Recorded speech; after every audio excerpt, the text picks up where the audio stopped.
Oda has finally revealed the Goro sei's beast forms. Now we can confidently say that the Goro sei aren't just talk, but they are also about that action.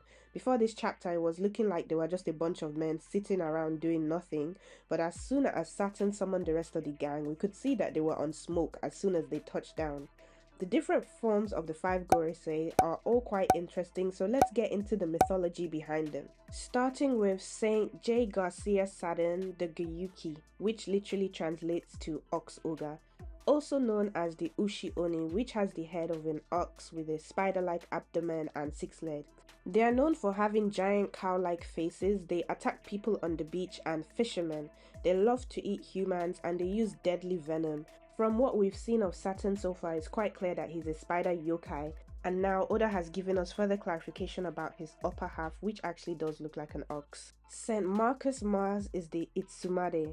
It's basically a creepy bird yokai with a human face and a snake-like body.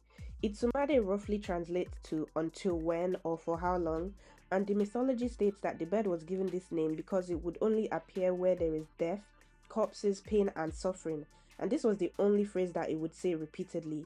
The mythology states that it was shot down with an arrow, which parallels the current situation at Egghead, with the giants shooting arrows.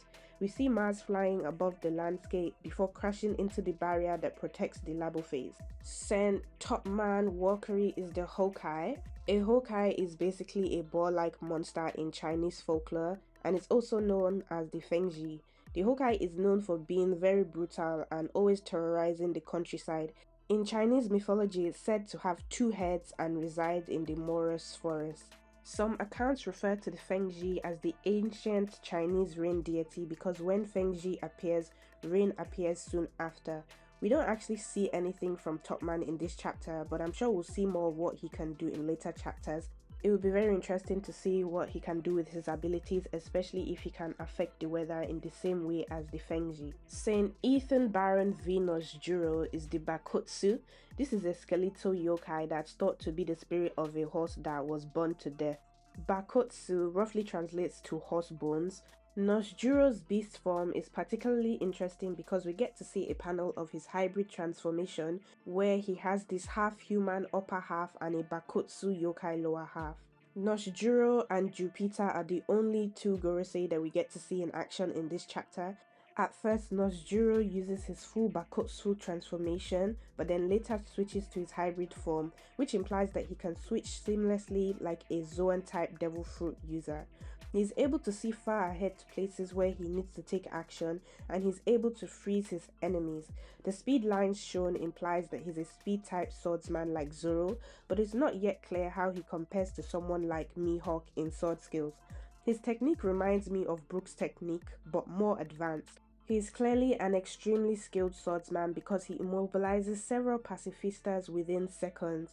The katana he wields is also very interesting because it's reminiscent of the Kitetsu line of swords from the land of Wano, so it'd be interesting to know where he's from originally. Saint Sepes Jupiter is last but not least, and he is the sandworm. A sandworm is basically a mythical serpent or legless serpentine dragon that appears often across various fantasy worlds. The sandworm is the biggest of all the summoned Gorosei. It's humongous and capable of swallowing anything.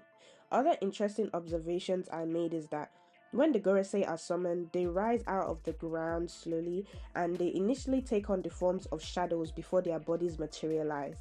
All the other Gorosei are bigger than Saturn, and Oda doesn't assign or introduce a devil fruit for any of the beast forms, which implies that the powers are not directly related to devil fruits. Lastly, they all have black flame clouds surrounding them, which contrasts Luffy's white flame clouds. This implies that whilst Luffy is the child of the sun, they are from the underworld. So it's going to be very interesting to see how the fight plays out in Egghead and how the Straw Hats are able to get away. Don't forget to like the video to support the channel. Thank you so much for watching. Okay, thank you. Bye.